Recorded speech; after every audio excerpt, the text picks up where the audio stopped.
Great sound of Chuck Loeb and New Wheels, and before that Ella Fitzgerald, I Get a Kick Out of You, one of the great Cole Porter songs.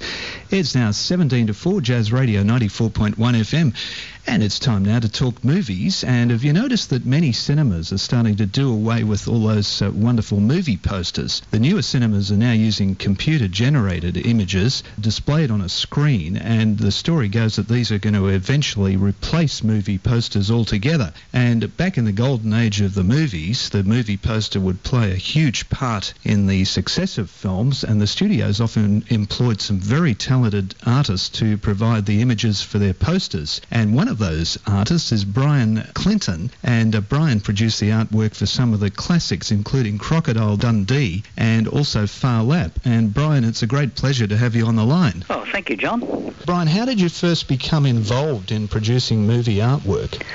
Well, being working in the advertising industry, I was fairly well known, and I did a lot of work for Carlton United, and they had a connection with Paul Hogan, who was doing Crocodile Dundee, and I think as a favour to him, they said they would do all their billboards, big 24-sheet billboards, and then I was commissioned by Carlton United to do a billboard for the movie poster. So that's how it started out, and it sort of went on from then. Well, I'm looking at the Crocodile Dundee poster, and that iconic artwork of Paul Hogan with, I think he's got a crocodile over his shoulder. Crocodile over his shoulder, and Linda Kozlowski in the background. And your artwork is very, I think you call it realism, is it? Yeah, I call it hyper-realism. It's not photographic, but it is ultra-real, as we like to call it, so it has a degree of design to it, so it's not just purely photographic, which tends to be, doesn't have the colour and life of an original done in that particular style. And when you did the artwork, did you normally see the film first? I saw some film rushes, and I was given, access to their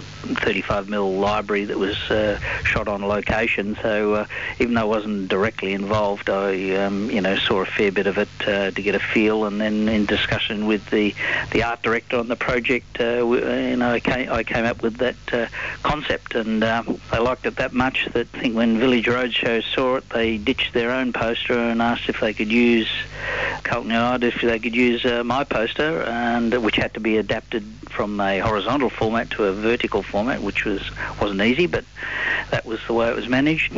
After that, I was paid a considerable amount of money at the time to do the poster, and then afterwards Carlton United said they'd like to buy the original from me, which I don't normally sell my originals, but they offered me 100% of the fee again, so it was too good an opportunity to pass off, and I think that was given to Paul Hogan or his manager as a gift by Carlton United. They made you an offer you couldn't refuse. Yes. And did you get to meet Paul Hogan? No, unfortunately I didn't, so this was all virtually done after the event, but yeah, I got to see the film rushes and things like that, so that was interesting in itself. Well, another great piece of artwork that you've produced is for the film Phar with Tom Burlinson. I'm looking at the poster with Tom Burlinson as Tommy Woodcock, and he's cradling the horse, and great action shot of the horse in a race in the background. You must be very pleased with the artwork for that film. Yes, so I was delighted in it. I worked with Simon Windsor, the director, on a couple of projects. He was the horseman, of course, and did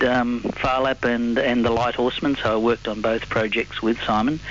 Concept, again, was basically left up to me, and I was on location for some of the shooting, and mainly, did all my referencing from the day's film rushes and from, slides and things like that were provided to me. So it was a great project working with the Edgerleys, so I think were the sponsors of the film, and Village Roadshow. So I did a fair bit of time with Michael Edgerley and to Sydney with the painting, and it went all very well. So it was a fantastic exercise, and I still have the original to that sitting in my studio at the moment, which Tom Burlinson was kind enough to originally autograph for me on the original. So yes, that's one of my favourite paintings, that's for sure. A more quirky film was a film called Razorback, which was directed by Russell Mulcahy, and that has a graphic image, I'm looking at it now, of this wild boar, quite a striking image. Yes, I think that was Russell's first feature film. He was mainly involved in doing video clips and things like that, so he had a really graphic eye for way he presented things in a visual form. So he was his first directorial job, and I was picked up with it, on the project because of my previous work, I guess, and it's just coming up with a great concept to get people to catch their eye and to perhaps want to go and see the film. And I probably learned a lot of my skills in this particular area on my number of trips to America and meeting perhaps the doyen of film poster art, Bob Peake, and he worked in a style that I greatly admired, and tried to get a bit of that influence in my work as well. Yeah, Bob Peake did the artworks for some wonderful films, including My Fair Lady, with that pink background and a sort of a pen and ink image, wonderful image, and also Missouri Breaks as well. It was another one he did. Yes, he had some a beautiful style of artwork, and Apocalypse Now was a set of striking images that he did. I think he did about, when I saw him, he was doing about 6 paintings for the studio and that, and I only wish I was paid the fees that he were, which was even astronomical in those days. So, I did learn a lot from Bob on my trips over there, and he liked the work that I did as well. Well, another one you've done the artwork for is a film called Wind Rider, which was an early Nicole Kidman film. I'm looking at the image of that, quite a risque image of Nicole Kidman. Yes. I think that was Nicole's first adult film, from what I remember. I think she was in BMX Bandits as a youngster, but that was her first adult film.